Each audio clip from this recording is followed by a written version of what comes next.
할렐루야. 오늘도 말씀과 기도로 승리하고자 주의 성전에 나오신 우리 사랑하는 우리 모든 성도님들에게 주님의 크신 은혜가 충만하기를 주님의 이름으로 축원드립니다. 11월 한 달을 우리가 감사의 달로 지정하고 매주 감사에 대한 설교를 했습니다.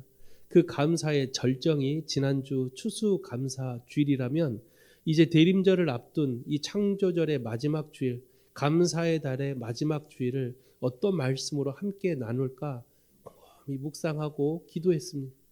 이 마지막 주일에 어떤 설교로 함께 말씀을 나눌까 하다가 우리가 감사의 달 10월 달도 말씀에 대한 감사, 11월 달에 우리 열매에 대한 감사를 함께 두 달간 감사에 대한 설교를 쭉 했는데 마지막 주일은 그럼에도 감사하지 못하는 사람들이 있더라라는 것이죠. 그래서 오늘 말씀의 주제는 감사하지 못하는 사람이에요. 왜 감사하지 못할까? 왜 우리는 받은 게 많은데 하나님의 그 크신 은혜를 알면서도 감사하지 못할까? 우리는 하나님께 감사하고자 나름대로 노력합니다. 기도도 하고요. 예배도 드리고 또 하나님 말씀을 지키려고 노력도 합니다. 그런데도 우리 입술에 감사보다는 불평과 짜증과 원망이 더 많은 이유가 과연 무엇일까? 스스로가 자신을 연단하고 훈련의 자리로 내어 드릴지라도 우리는 감사라기보다는 늘 불평과 불만이 앞서가요. 그러한 연약함을 볼 때마다 참 영적인 회의감이 찾아와요. 이렇게 하나님께 많은 것을 드리고 기도하고 예배를 드려도 왜 나는 되지 않을까? 스스로가 스스로에게 영적인 회의감을 찾아와서 심지어 교회를 떠나는 사람들이 있더라는 것이죠. 따라서 오늘 말씀을 여러분 잘 들어보시고 내가 감사하지 못하는 이유가 무엇일까? 왜 내 입술에 감사보다는 불평이 더 많을까? 말씀을 통해 함께 은혜를 받아 진정한 감사가 무엇인가? 우리가 하나님께로 어떻게 나아갈 것인가를 함께 나누고자 우리 주님의 말씀을 들으시기를 주의 이름으로 축원을 드립니다. 옛날 문헌인 유대 미드라시라는 문헌이 있어요. 그 문헌에 보면 이런 재밌는 이야기가 있습니다. 어느 날 다윗 왕이요 궁중의 한 보석 세공인을 불렀습니다. 그리고 명령을 내려요. 나를 위하여 반지 하나를 만들되 거기에 내가 매우 큰 승리를 거둬 그 기쁨을 억제하지 못할 때 그 반지를 보고 조절할 수 있는 글귀를 새겨 넣어라. 다윗이 참 겸손한 거죠. 자신이 전쟁에 나갈 때마다 승리를 해요. 그러다 보니까 인간이 가진 연약함, 어느 순간 백성들은 다윗 왕이시 하면서 다윗 하니까 어느 순간 내가 뭔가 되는 것처럼 인간의 마음은 그 연약함에 빠질 때가 있어요. 아무리 아닙니다. 하나님의 은혜입니다. 하나님이 다 하셨잖아요. 라고 그렇게 고백을 해도요. 순간적인 내 마음속에 사람들의 그 수많은 박수와 갈채를 받는 내 마음속에 어느 순간 그래 이 정도면 나는 최선을 다했지. 이 정도면 나는 열심히 했지라는 그 마음이 드는 순간 마음에 교만한 영이 찾아와요. 그러다가 백성들이 에이 다윗보다 다른 사람을 칭찬하기 시작합니다. 그러면 마음속에 뭐가 찾아와요? 그래도 감사해야 되는데 서운함이 찾아와요. 이게 가진 인간의 연약함이에요. 감사하지 못하는 이유는 늘 모든 것이 하나님의 은혜임을 잊지 말아야 되는데 어느 순간 인간이 가진 연약함이 감사하지 못하게 만든다라는 것이죠. 그래서 다윗은 보석 세공인을 불러서 반지를 만들 때 그 반지에 글귀를 넣어서 내가 승리에 도취되어 있을 때 그 글귀를 보고 내 마음을 겸손하게 조절할 수 있는 글귀를 새겨 넣어라 라고 명령을 내려요. 그런데 문제가 생겼어요. 보석 세공인이 아무리 생각해도 그 글귀가 생각이 나지 않는 거예요. 어떻게 하면 이 다윗 왕이 이 글귀를 보고 마음을 조절할 수 있는 평정심을 찾을 수 있을까? 아무리 생각해도 글귀가 생각나지 않아요. 일단은 반지를 만들었죠. 그리고 그 글귀를 곰곰이 생각해도 생각이 나지 않아 누구를 찾아가요? 지혜의 왕이신 솔로몬을 찾아가요. 그 당시 이제 솔로몬은 아들이죠. 왕자죠. 솔로몬 왕자를 찾아갑니다. 솔로몬 왕자에게 이렇게 말을 합니다. 왕의 황홀한 기쁨을 절제해 주고 동시에 그가 낙담했을 때 북돋아 드리기 위해서 도대체 어떤 말을 써 넣어야 할까요? 그랬더니 이 지혜의 왕자 솔로몬이 이렇게 말합니다. 이것 역시 곧 지나가리라. 이 글귀를 딱 쓰래요. 왕이 승리의 순간에 이것을 보면 곧 자만심이 가라앉게 될 것이고 그가 낙심 중에 그것을 보게 되면 이내 마음의 소망과 희망이 생겨질 것입니다. 그 글귀가 뭐라고요? 이것 역시 곧 지나간다. 저도 이 문장을 마음속에 새기고 조용히 눈을 감고 생각해 봤어요. 우리는 이제 요즘 이 말을 어떻게 표현하냐면 이 또한 지나가리라. 이 또한 지나가리라. 내가 공을 들여서 무언가를 해냈다 할지라도 이것도 지나가고 내가 낙심과 좌절에 빠져서 앞이 보이지 않다 할지라도 이 또한 지나간다면 그 글귀를 볼 때마다 내 마음속에 있는 교만함을 절제할 수 있고 내 마음속에 수많은 고난과 역경을 이겨낼 수 있는 희망이 생길 것 같은 그런 마음이 드는 거예요. 참 솔로몬은 지혜의 왕이었다라는 것을 다시 한번 생각하면서 그 글귀를 새겨 이 보석 세공이는 왕 다윗 왕에게 바치죠. 결국 다윗은 그 반지에 새긴 글을 보고 다윗이 이스라엘 나라를 40년간 통치했는데 그때가 가장 태평성대를 이루었다라는 역사의 문헌에 담겨 있는 이야기예요. 다윗이 통치했던 40년은 가장 행복했어요. 가장 왕으로서 백성으로서 어느 누구도 불평이 아닌 감사의 시간을 보냈던 시간이 바로 다윗이 통치했던 기간이라고 합니다. 그만큼 다윗은 스스로가 절제하고 겸손하고자 입술에 불평이 아니라 감사로 늘 주님께 나아가고자 다윗은 스스로를 채찍질해요. 연단의 자리로 훈련의 자리로 자신을 밀어 넣어서 어떻게 하면 하나님께 조금 더 감사할 수 있을까? 그게 성경에 나온 하나님 마음에 합한 사람이었던 다윗의 모습입니다. 사랑하는 성도 여러분, 감사는요, 내가 깨어지고 내가 낮아질 때 참된 감사가 나옵니다. 무언가를 얻었을 때도 감사는 나오죠. 무언가를 내가 이루었을 때도 감사합니다 나옵니다. 그러나 진정한 감사는 오히려 내가 깨어지고 내가 낮아질 때 진짜 감사가 나온다라는 거예요. 그런 감사를 드릴 수 있는 여러분 되시기를 주님의 이름으로 축원을 드립니다. 오늘 본문 말씀은 이스라엘 백성들이 감사하지 못했던 장면이에요. 이스라엘 백성들이 왜 감사하지 못했을까? 그들이 가지고 있는 연약함을 거울 삼아 오늘을 살아가는 우리들에게 감사가 넘치는 그런 우리 송파학교의 모든 성도들이 되시기를 주님의 이름으로 축원드립니다. 첫 번째로 감사하지 못하는 사람은요, 육적인 것을 바라보기 때문입니다. 육적인 것을 바라보는 사람은 감사할 수 없습니다. 감사하는 사람의 특징을 보면 모든 것이 주님의 은혜임을 고백하는 사람이에요. 욥기 1장 21절에 유명한 말씀이 있죠. 이 말씀 우리 함께 한번 낭독해 볼까요? 시작. 이르되 내가 모태에서 알몸으로 나왔은즉 또한 알몸으로 그리로 돌아갈지라. 주신 이도 여호와시요 거두신 이도 여호와시오니 여호와의 이름이 찬송을 받으실지니이다.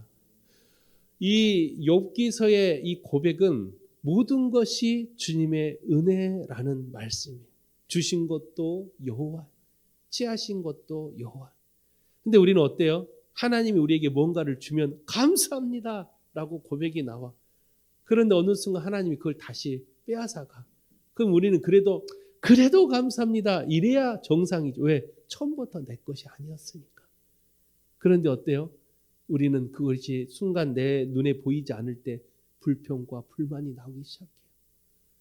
주님이 주셨다는 것을 순간 까먹고 마냥 내 거인 것처럼 내가 힘과 내가 시간을 투자해서 내가 노력해서 얻은 건데 이게 순간 사라진 걸 보고 하나님을 원망해. 도대체 하나님 왜 악한 사람은 냅두고 나는 그렇게 열심히 교회 다니고 신앙생활 하는데 나만 이렇게 힘든 일을 주십니까?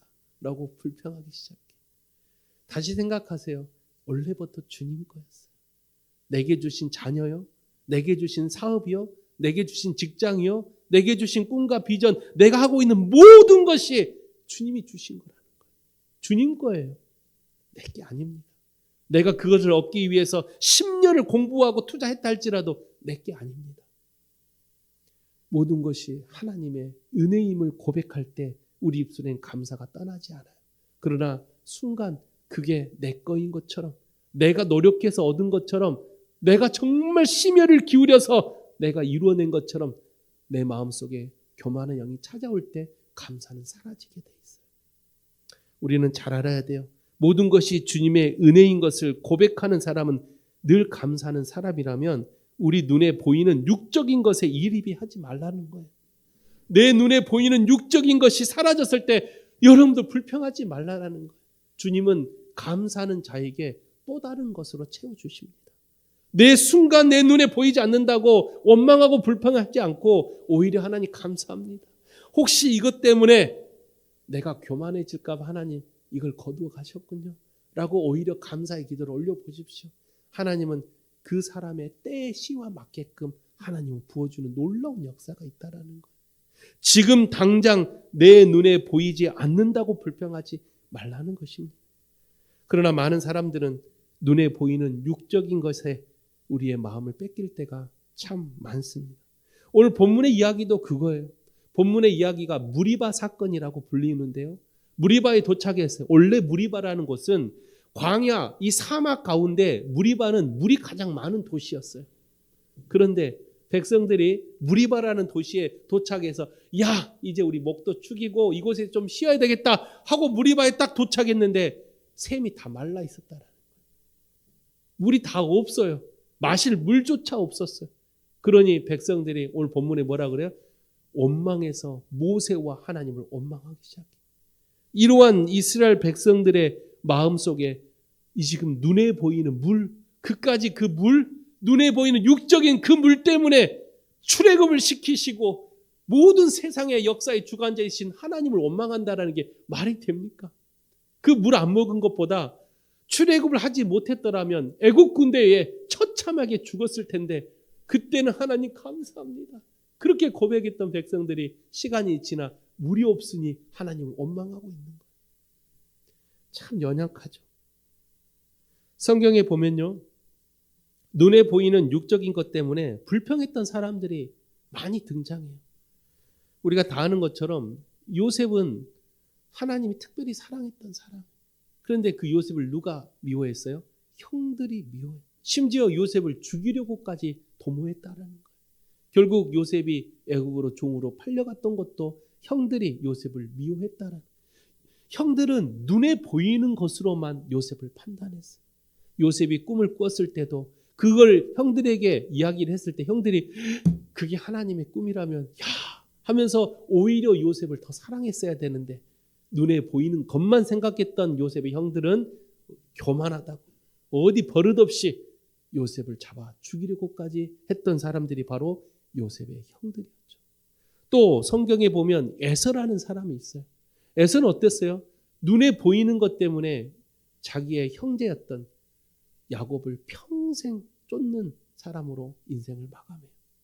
어떻게 보면 눈에 보이는 그깟 장자의 축복권 또 팥죽 한 그릇 이런 것이 중요한 게 아니라 내 마음속에 하나님의 사람으로 살아가려는 마음이 있느냐가 더 중요한데 그 장자의 축복권을 나를 속여 팥죽 한 것으로 이걸 속여 아버지를 속여 하면서 에서는 더 중요한 것을 깨닫지 못하고 눈에 보이는 것만 가지고 야곱을 쫓아 늘 불평과 원망으로 하루하루를 살았다라는 거예요. 또 도단성을 에워싸고 있었던 아람 군대를 봤던 엘리사의 사안도 육적인 것만 보니까 뭐가만 보여요? 아람 군대만 보이는 거예요. 육적인 것만 보니까 자꾸 불평이 생기고 두려움만 생기는 거예요. 그러니까 엘리야 사안이 엘리사를 깨워서 선생님 우리 다 끝났습니다. 지금 아람 군대가 우리 성을 다 포위하고 있습니다. 그러니까 엘리사 선생님이 뭐라 그래요? 저 아람 군대를 보지 말고 그 너머에 계시는 만군의 하나님을 바라보라라는 거예요. 육적인 것을 보는 사람은 늘 불평과 원망과 두려움밖에 생기질 않지만 영적인 것을 보는 사람은 그 너머에 계시는 하나님을 바라볼 때 감사가 나오는 거예요. 다윗이 어땠어요? 다윗은 어렸을 때 자기 형들에게 도시락을 주려고 전쟁터를 찾아갔어. 그런데 전쟁터에 도시락만 전해주고 가면 되는데 그때 뭘 들어요? 이스라엘 백성들을 욕을 하고 이스라엘 섬기는 하나님을 멸시하는 그런 이야기를 딱 들어. 이 다윗이 참을 수가 없는 거예요. 나를 내보내달라고. 그랬더니 사람들이 아이고 이 꼬맹이가 얼른 집에 가. 그렇게 나가고 싶어? 그럼 갑옷이나 입어. 근데 갑옷 맞지도 않아. 근데 다윗이 그냥 털레털레 돌 5개 들고 나가는. 아마 이스라엘 백성들이 그 다윗을 보고 이제 처참하게 다윗은 이제 죽겠구나라고 생각을 했겠죠. 왜? 눈에 보이는 것만, 육적인 것만 바라보는 사람들 눈에는 두려움과 불만과 불평밖에 없는. 근데 다윗은 육적인 눈으로 나간 게 아니었어요. 다윗은 뭐라고 나갔어요? 너는 칼과 단창으로 내게 나오지만 나는 만군의 여호와의 이름으로 내게 나간다. 다윗은 육적인 눈으로 골리앗 앞으로 나간 게 아니라 영적인 눈을 가지고 다윗은 나와 함께 하시는 천군 천사 만군의 하나님 이름으로 나갔다라는 거예요. 그럼 결과는 어떻게 돼요? 다윗을 통해 하나님은 역사하고 골리앗은 땅에 꼬꾸라졌다라는 거예요. 눈에 보이는 육적인 것에 얽매이는 사람들은 불평과 불만과 두려움으로만 삽니다. 그러나 영적인 것을 바라보는 사람들은 지금 당장 눈앞에 보이는 수많은 벽과 수많은 문제들과 수많은 세상의 고통과 고난이 내게 올지라도 우리 마음속에는 늘 주님이 함께 하시는 사람은 감사가 나온다라는 거예요. 그럼에도 감사합니다 라고 고백할 수 있다라는 그런 영적인 눈을 가지고 살아가시는 여러분 되시기를 주님의 이름으로 축원드립니다.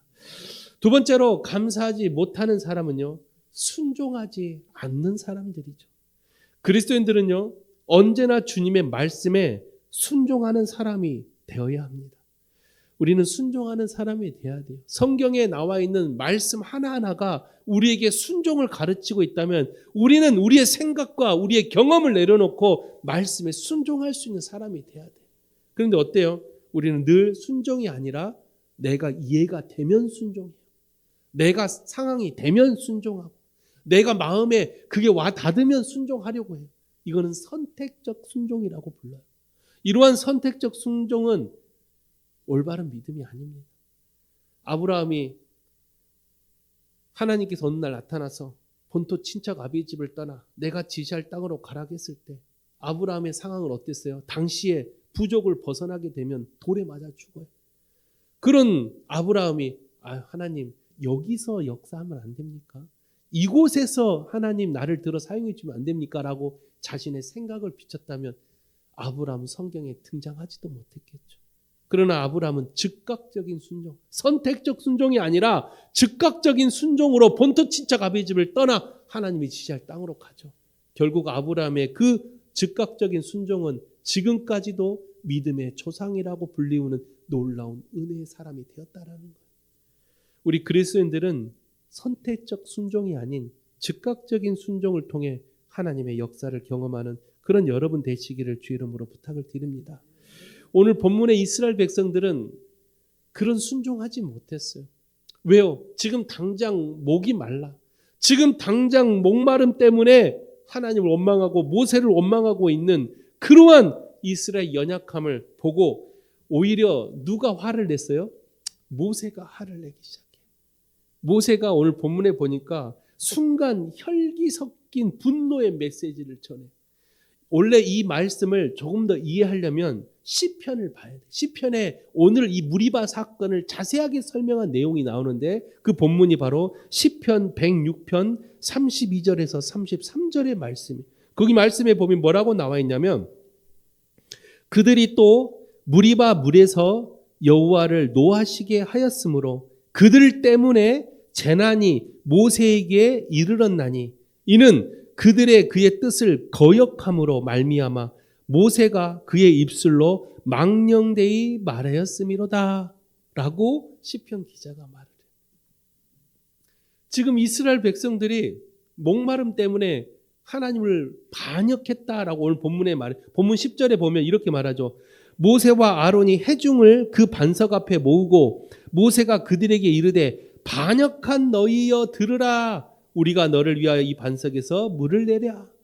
지금 이스라엘 백성들이 목마름에 빠져서 모세를 원망하고 하나님을 원망하는 것을 모세는 뭐라고 표현했냐면 그걸 반역이라고 표현해요.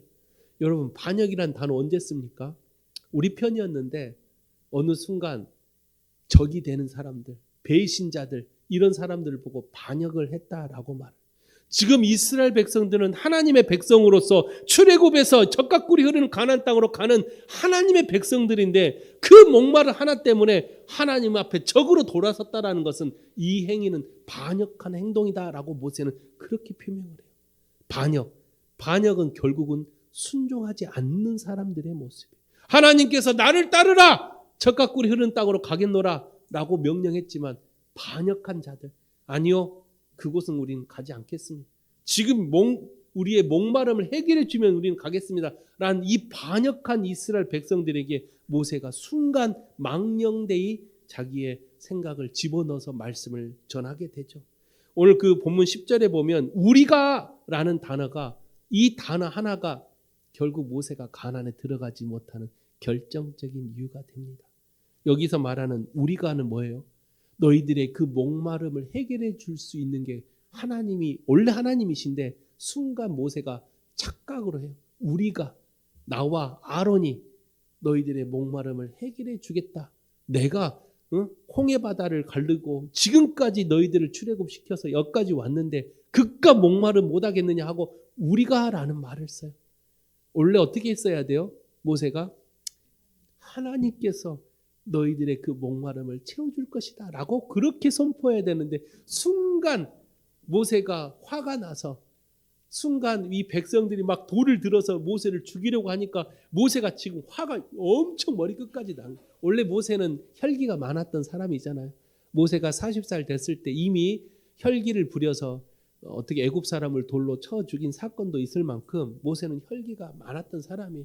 그런데 순간 이 백성들이 돌을 들어서 자기를 죽이려고 하니까 모세가 화가 난 거예요. 그래가지고 야, 이 백성들 무식한 놈들아, 너희들 출애굽한 거 기억 못해?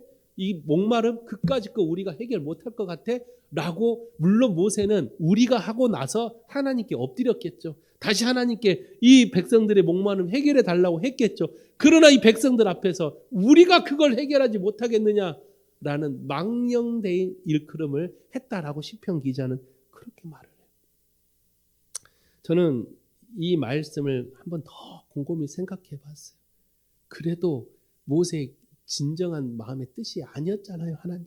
제가 설교를 쓰면서도 그래도 하나님, 모세가 순간 화가 나서 그랬다 할지라도 본심은 아니었잖아요. 하나님 알고 계시잖아요.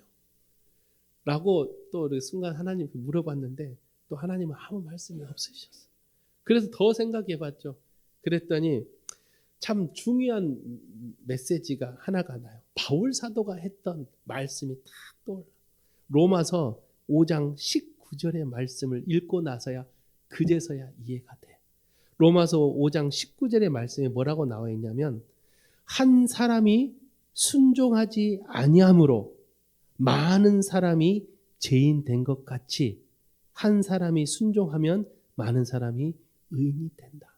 이 말씀을 다 읽고 나서야 아하, 모세는 지금 이스라엘 백성들이 순종하지 못하면 어떻게 돼요? 결국 다 죽어요. 하나님이 약속한 가나안 땅 들어가지 못하고 다 죽습니다. 모세는 스스로가 순종하지 못한 백성들 때문에 그 죄가 자신에게 다 옮겨왔다라고 그렇게 성경학자는 해석을 합니다. 모세가 그렇게 하나님의 순종의 사람이었잖아요. 호렙산부터 모세는 나는 애굽에 나가서 할 게 없어요. 말 주변도 없어요. 나는 연약한 사람입니다. 그래도 내가 형 아론을 붙여줄 테니까 가라 라고 했을 때 모세는 결국 애굽 왕 앞으로 가죠. 이런 모세가 어떻게 하나님을 반역합니까? 어떻게 하나님 앞에 불순종할 수가 있겠습니까? 순간적인 혈기 때문에 말은 그렇게 했다 할지라도 아마 돌았으면 하나님께 엎드려서 모세는 기도했던 사람이에요. 그런데 백성들의 이 불순종, 백성들의 이 반역은 하나님의 심판으로 말미암아 가나안에 들어가지 못하는 결과를 초래할 것을 모세는 알고 있었다라. 한 사람이 순종하지 아니하면 많은 사람이 죄인이 된다라는 이 바울 사도의 말을 곰곰이 생각해 보면 여러분, 나 한 사람이 죄 지은 걸로 끝나는 게 아니라 내가 속해 있는 공동체가 나 때문에 영향을 받는다면 내 마음에 더 큰 회개가 필요하다라는 거예요. 모세는 어떻게 보면 이스라엘 백성들의 죄를 스스로가 짊어지고 가나안에 들어가지 못했을 것이다 라고 그렇게 말을 해요. 그렇게 보면 모세는 참 의인이죠. 대단한 사람입니다. 모세가 결국은 가나안에 들어가지 못했지만 많은 학자들은 모세의 영혼은 하나님 나라에 들어갔을 것이다. 왜요? 변화산 사건 때 예수님이 주변에 누구하고 누가 나타나요? 모세와 엘리야가 나타나요. 모세는 이미 죽었는데 변화산 사건 때 예수 주변에 모세와 엘리야가 나타났다는 건 모세의 영이 하나님 나라에 갔다라는 증거라는 거예요. 따라서 모세는 자기의 모든 백성들의 그 불순종과 그 반역함을 스스로 짊어지고 가나안에 들어가지 못한, 마치 예수 그리스도의 십자가의 은혜처럼 모세는 그렇게 인생을 마감하게 돼요. 오늘 우리는 잘 생각해야 되는 건 한 사람이 순종하지 못하면 나만 끝나는 게 아니라 어떻게 해요? 내가 속해 있는 공동체까지도 그 죄가 이어진다라는 거예요. 그래서 6월절에 끝나고 무교절이 되면 무교절에 뭘 먹지 말라 그래요? 누룩을 넣은 빵을 먹지 말라라고 말해요. 누룩이 뭡니까? 누룩은 부풀게 만드는 효소인데 죄는 그런 누룩 같은 존재.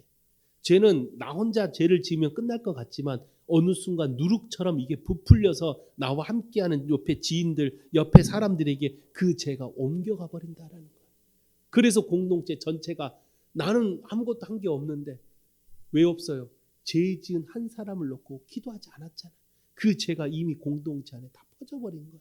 따라서 우리가 정말로 행복한 공동체를 만들려면 내 스스로가 먼저 하나님 앞에 순종하고 내가 지은 죄를 철저하게 회개할 때 나로 인해서 공동체가 피해받지 않도록 먼저 자기 자신을 철저하게 회개하는 사람이 되어야 한다는 거예요.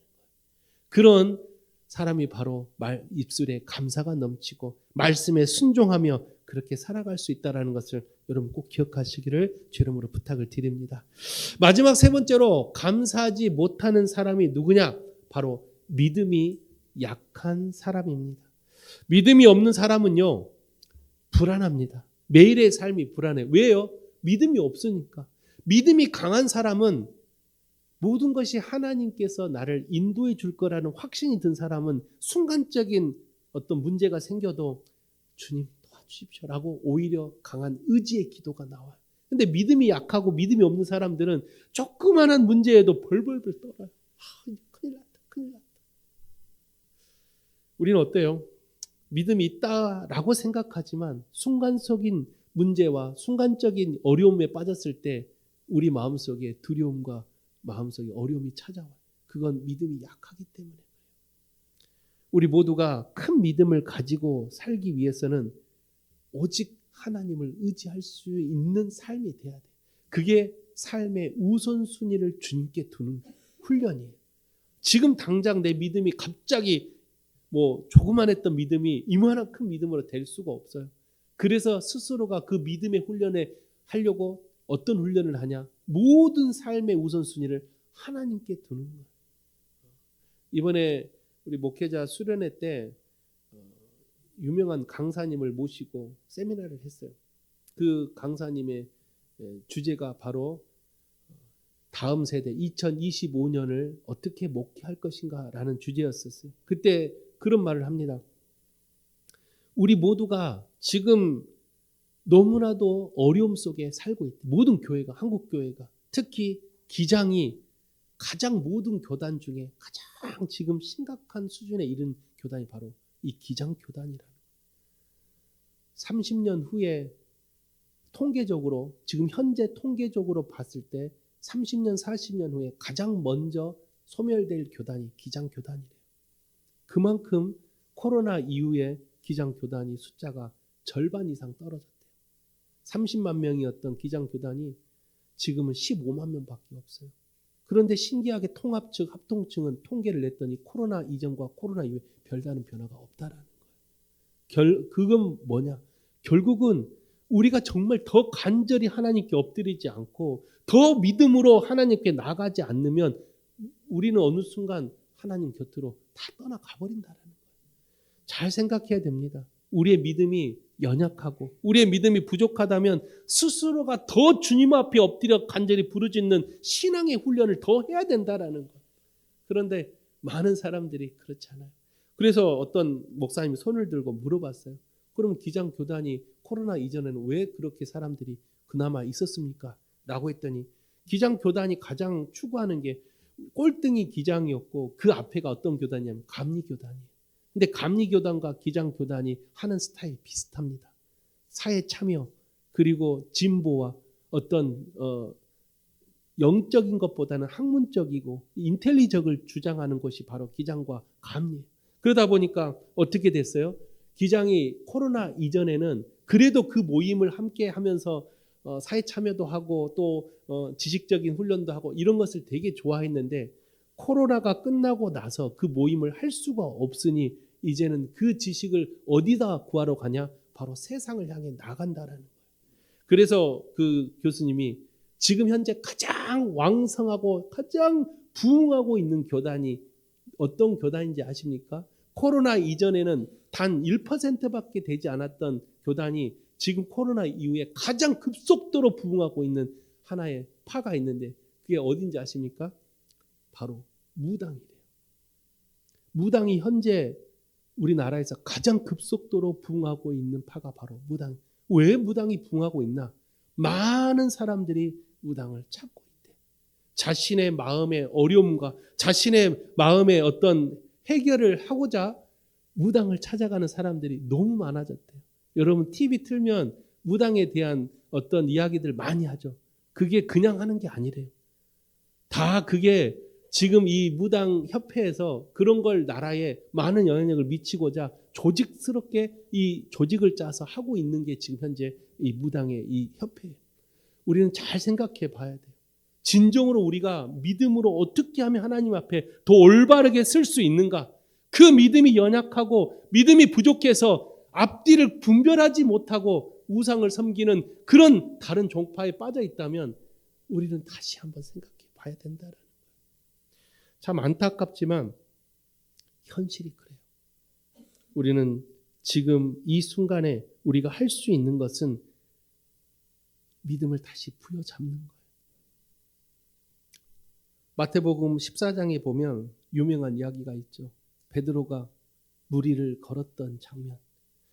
베드로가 무리를 걸었던 장면이 여러분 다 아실 텐데 왜 어떻게 걸을 수 있었어요? 베드로가 예수님을 바라볼 때는 무리를 걸었어요. 그런데 언제 물에 빠졌어요? 예수님을 안 보고 바람을 보다가 두려워서 물에 빠졌다라고 마태복음 14장은 그렇게 말합니다. 그 물에 빠져있는 베드로에게 예수님은 이렇게 말합니다. 마태복음 14장 31절이에요. 예수께서 즉시 손을 내밀어 그를 붙잡으시며 이르시되 믿음이 작은 자여 왜 의심하느냐.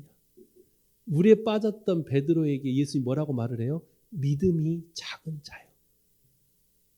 믿음이 작은 자, 믿음이 연약한 자, 믿음이 우리 안에 연약해질 때 우리는 구렁텅이에 빠지게 돼 있는 거예요.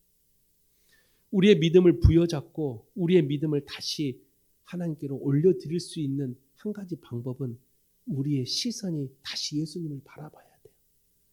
베드로가 예수님을 바라볼 때는 물에 빠지지 않았어요.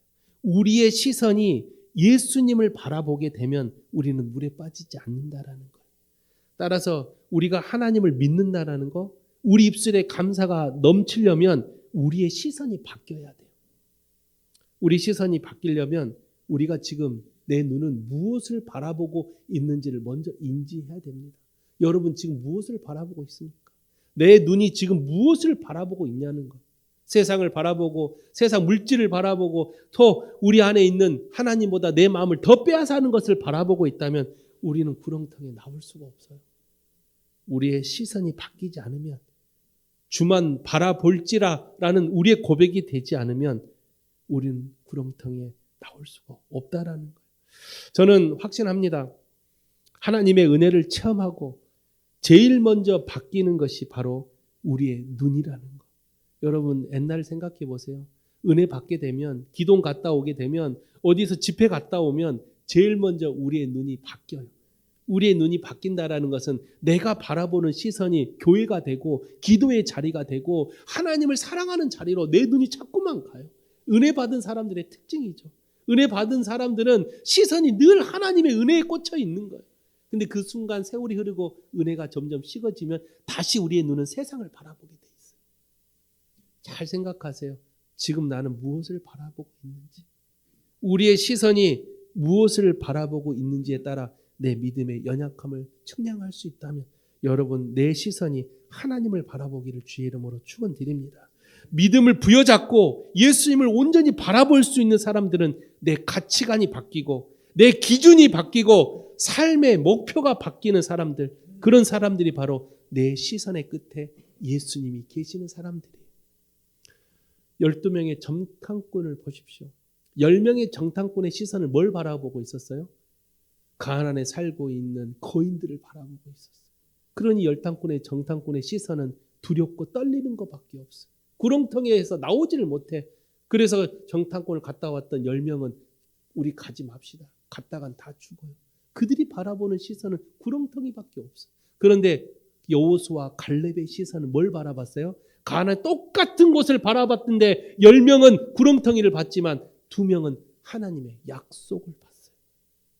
이 2명은 하나님의 약속을 봐요. 똑같은 가나안을 보고 와서. 그리고 그들은 뭐라고 말해요? 그들은 우리들의 밥이다라고 말할 정도로 하나님의 약속은 반드시 우리 안에 역사하실 거라는 믿음의 눈으로 바뀌게 되는 거예요. 우리의 시선이 하나님을 바라보게 되면, 주님을 바라보게 되면 순간적인 문제와 수많은 벽들이 내 앞을 가로막혀 있어도 두렵지가 않는 거예요. 내 시선이 주님께 있는 사람들. 다윗도 그랬고 엘리사도 그랬고 모든 신앙에 승리했던 사람들의 시선은 늘 하나님을 바라보고 있었다. 저는 우리 송파교회 성도님들이 여러분의 시선이 주님만을 바라보기를 주의 이름으로 축원드립니다. 주님만을 바라볼 때 우리의 구렁텅이에서 빠져나올 수 있다면 지금 여러분 다시 내 믿음을 부여잡고 주님을 바라보십시오. 그 주님을 바라보는 여러분의 눈 모두가 이 송파교회 함께 만들어가는 공동체가 된다면 저는 이 공동체 안에 소망, 희망, 하나님의 역사하심을 여러분의 시선으로 함께 만들 수 있다고 저는 그렇게 믿습니다. 하나님 안에서 변화하는 사람들은 늘 언제나 부정적인 것을 내려놓고 긍정적인 것을 보고 늘 입술에 불평이 아닌 감사가 넘치는 거예요. 여러분 교회 생활 하다 보면 의견이 차이 날 때가 있어요. 그럴 때 어떻게 합니까? 그거 안 돼. 그거 안 돼. 하지 마. 그거 아니야. 그렇게 말하기보다는 그래 한번 기도해 보자. 시선이 바뀌어가는 거예요. 교회 일을 할 때도 여러분 시선이 자꾸만 내 경험과 내 지식에 있으면 늘 불협화음밖에 되지 않아요. 다른 사람이 하고 있는 교회 일이 내 마음에 들지가 않을 때가 있어요. 그러잖아요. 내가 예를 들어서 저 보직을 내가 5년간 했어요. 다른 사람한테 물려줬어요. 근데 성에 차지 않을 때가 있어요. 이거는 어쩔 수 없어요. 그런데 그 시선을 좀 바꿔보라는 거예요. 그 사람의 부족함을 바라보지 말고 그럼에도 하나님은 저 사람을 통해 역사하실 거라는 그런 영적인 것을 바라보라는 거예요. 그때 하나님은 역사하시는 거예요. 그렇게만 우리의 시선이 바뀌어진다면 우리가 속해 있는 공동체뿐만 아니라 여러분의 가정, 여러분의 직장 어느 가더라도 여러분을 통해 하나님의 놀라운 은혜가 펼쳐진다는 거예요. 자녀를 바라볼 때도 우리 시선이 달라져야 돼요. 자녀를 바라보면 우리 시선은 어때요? 야, 공부 좀 해라. 야, 그래가지고 너 되겠니? 야, 우리의 시선은 늘 이 자녀를 향하는 시선은 육적인 것만 바라보고 있어요. 그러나 시선을 바꿔보십시오. 하나님이 이 내 자녀를 통해 역사하실 하나님의 섭리적 사건을 그런 시선을 바라보면 이 자녀를 위해 기도할 수밖에 없어요. 우리의 시선이 바뀔 때 하나님은 역사하시는 거예요. 그런 경험을 우리 모두가 다 하셔서 우리 입술에 감사만 넘치려면 내 믿음 부여잡고 끝까지 하나님 안에서 살아가는 그런 여러분 되시기를 주님의 이름으로 축원드립니다. 말씀을 마칩니다. 오늘 감사하지 못하는 사람에 대해 말씀을 나눴습니다. 첫째는 육적인 것만을 바라보는 사람은 감사하지 못한다고 했습니다. 두 번째로 순종하지 않는 사람은 감사하지 못한다고 했습니다. 세 번째, 믿음이 약한 사람은 감사하지 못한다고 했습니다. 그러므로 영적인 것만 바라보시고 온전히 순종함으로 주님께 나아가시고 우리 입술에 감사가 넘쳐 믿음을 온전히 붙잡는 우리의 시선이 주님만 바라볼 수 있는 그런 여러분들이 되어 우리 입술에 언제나 감사가 넘치는 송파교회 모든 성도들이 되시기를 주님의 이름으로 축원드립니다. 기도하겠습니다. 거룩하신 하나님 아버지, 우리는 참으로 연약합니다. 주님을 사랑한다고 고백하면서도 삶 가운데 늘 불평과 불만과 짜증과 수많은 내 생각으로 살아갈 때가 너무나도 많이 있었습니다.